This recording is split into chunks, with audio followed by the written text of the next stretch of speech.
दोस्तों, कल शाम देश की राजधानी दिल्ली में हुआ एक ऐसा धमाका जिसने पूरे देश को हिलाकर रख दिया। ये घटना शाम को करीब 6:52 से 7 बजे के बीच हुई। विस्फोट एक हुंडई i20 कार में हुआ, जो लाल किला मेट्रो स्टेशन के बाहरी इलाके ट्रैफिक सिग्नल के पास वो कार आकर रुकी और कार के पास कई व्हीकल्स जो थे वो जल गए, जिसमें 6 कारें, 2 से 3 ऑटो या ई रिक्शा भी प्रभावित हुए। इस वीडियो को रिकॉर्ड करने तक कम से कम 8 लोगों की मौत हुई है। लगभग 20 से 24 लोग घायल बताए जा रहे हैं। नेशनल इन्वेस्टिगेशन एजेंसी यानी NIA, national security guard NSG और स्थानीय पुलिस के फोरेंसिक विभाग को मौके पर भेजा गया। कार के मालिक को गिरफ्तार किया गया है, जो कि हरियाणा नंबर की कार 1220 कार बताई जा रही है। ओनर का नाम सलमान है। उसने कहा कि ये गाड़ी उसने आगे किसी को बेच दी थी और अब जिसको बेची थी उसका कनेक्शन कश्मीर से जुड़ा हुआ भी आ रहा है। राजधानी दिल्ली के साथ साथ उत्तर प्रदेश, महाराष्ट्र, आंध्र प्रदेश कई इलाकों में हाई अलर्ट जारी कर दिया गया है। विस्फोट एक धीमी गति से चल रही कार में हुआ था, जिसे ट्रैफिक सिग्नल पर रोका गया था। होम मिनिस्टर अमित शाह घटनास्थल पर पहुंचे थे और प्रधानमंत्री नरेंद्र मोदी ने भी शोक जताया और जांच की बात कही।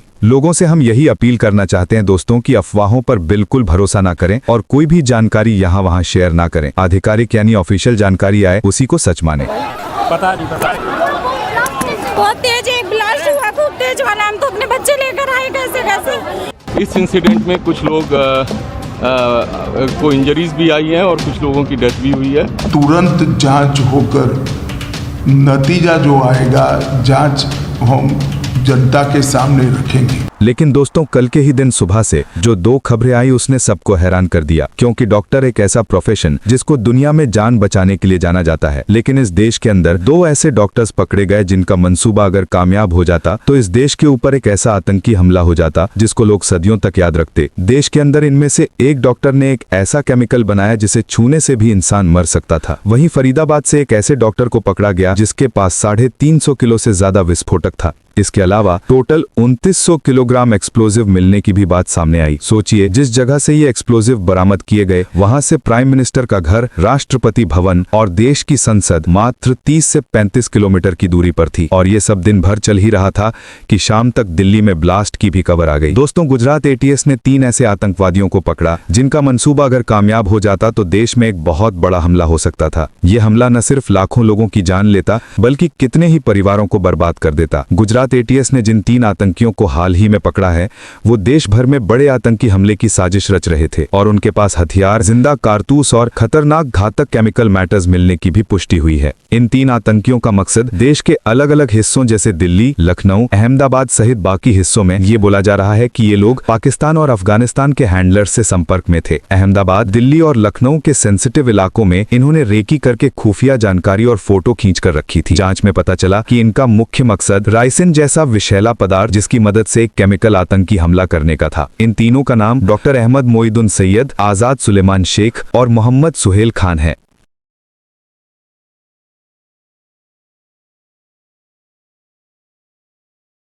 जो अलग अलग टीमें बनाई गई थी उनमें से इस आरोपी को अडालज के पास जो टोल नाका है इस पे वॉच रखी गई, क्योंकि इसका मूवमेंट उस साइड में आ रहा था।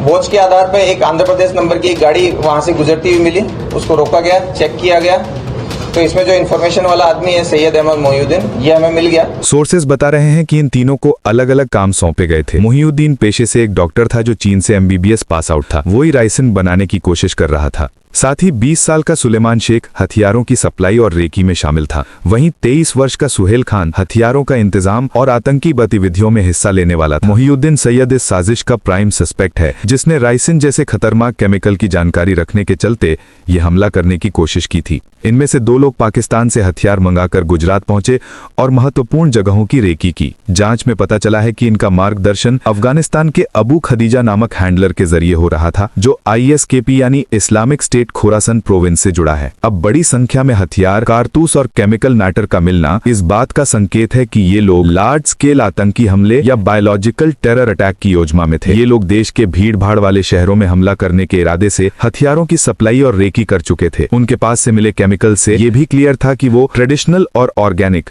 दोनों स्तर पर आतंकी हमलों की तैयारी में थे। जांच की गहराई में जाने से पता चला है कि पुलिस और ATS ने लगभग 1 साल तक इन संदिग्ध मॉड्यूल्स पर नजर रखी थी। तीनों आतंकवादी लगातार हथियारों का सप्लाई नेटवर्क एस्टैब्लिश कर रहे थे, जिनकी जानकारी उनके मोबाइल फोन और मैसेजेस से मिली। आतंकवादियों ने अहमदाबाद, दिल्ली, लखनऊ समेत रिलीजियस और पॉलिटिकल सेंसिटिव जगहों की रेकी की थी। इससे पता चला कि हमला देश भर के बेहद ही जरूरी और सेंसिटिव इलाकों पर करने की इनकी प्लानिंग थी। हथियार पाकिस्तान से मंगाए जा रहे थे और राजस्थान के हनुमानगढ़ से सप्लाई किए जा रहे थे। इसके अलावा ये भी पता चला कि आतंकियों के नेटवर्क में कई रीजनल और विदेशी हेल्पर्स भी जुड़े हुए हैं, जिनकी अब जांच जारी है। सोचिए, ये लोग अगर अपने मंसूबों में कामयाब हो जाते तो क्या होता। जिस राइसिन जैसे पावरफुल ऑर्गेनिक जहर का इस्तेमाल प्रयोग करके ये सार्वजनिक या धार्मिक स्थल पर हमला करने की तैयारी में थे, वहां कई सौ या हजारों लोगों की जाने जा सकती थी। ये एक लार्ज स्केल मास कैजुअलिटी टेरर अटैक होता। जानकारों का कहना है कि इनका निशाना किसी मंदिर या ऐसे इलाके में था जहां ज्यादा से ज्यादा भीड़ हो और नुकसान उतना ही ज्यादा हो। तो दोस्तों, एक तरफ जहां ये खुलासा हो रहा था, वहीं फरीदाबाद में भी एक ऐसा केस सामने आया जिसने सबके होश उड़ा दिए। Meanwhile, India's security forces busted a terror cell today. They seized nearly 3 tons of explosive material, which is enough to wipe out entire neighborhood blocks. Recoveries in Delhi terror bust. A Chinese pistol with a magazine has been retrieved.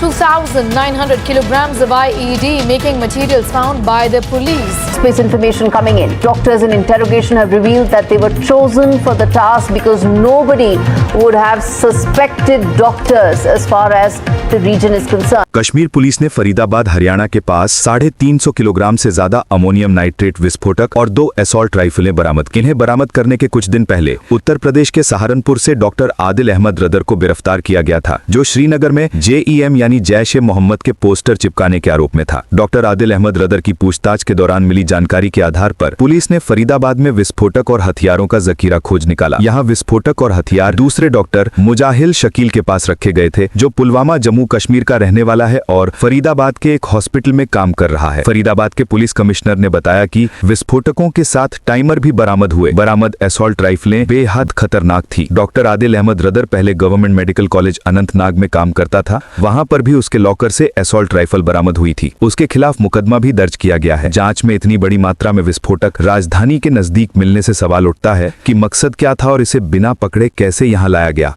जिसके लिए गहन जांच जारी है। पूरे network को trace करना अभी बाकी है। क्या इन पकड़े गए लोगों का कनेक्शन दिल्ली ब्लास्ट से है, ये जांच में जल्दी पता लगेगा। पर दोस्तों, यहाँ एक बड़ा सवाल उठता है कि लोग कहते हैं कि एजुकेशन ही लोगों को रेडिकल होने से बचा सकता है, पर यहाँ तो पकड़े गए ये दोनों ही डॉक्टर्स हैं, पढ़े लिखे हैं, सोसाइटी के फॉर्मूले के हिसाब से समझदार भी हैं। तो इस तरह की आतंकी सोच की क्या वजह है? ये घटना हमें सोचने पर मजबूर करती है कि सिर्फ एजुकेशन ही इंसान को अच्छा नहीं बना सकती। असल में पढ़ाई दिमाग को तेज तो बनाती है, लेकिन अगर दिल और सोच में जहर भर जाए या किसी गलत आइडियोलॉजी का असर हो जाए तो वही तेज दिमाग गलत दिशा में भी जा सकता है। ये वही जहर है जो धीरे धीरे इंसान की सोच को खा जाता है, इंसान को इतना अंधा बना देता है कि उसे अपने काम, अपने देश या अपनी इंसानियत की कोई परवाह नहीं रहती। वो सिर्फ लोगों को इतने बड़े पैमाने पर मारने का ख्याल सिर्फ अपने मन में नहीं लाता, बल्कि उसकी प्लानिंग, एग्जीक्यूशन सब कुछ कर भी देता है। ये कैसी सोच है दोस्तों? अगर आपके पास इसका कोई जवाब है तो कॉमेंट करके जरूर बताना दोस्तों। बाकी चलते चलते एक थ्योरी जो निकलकर सामने आ रही है।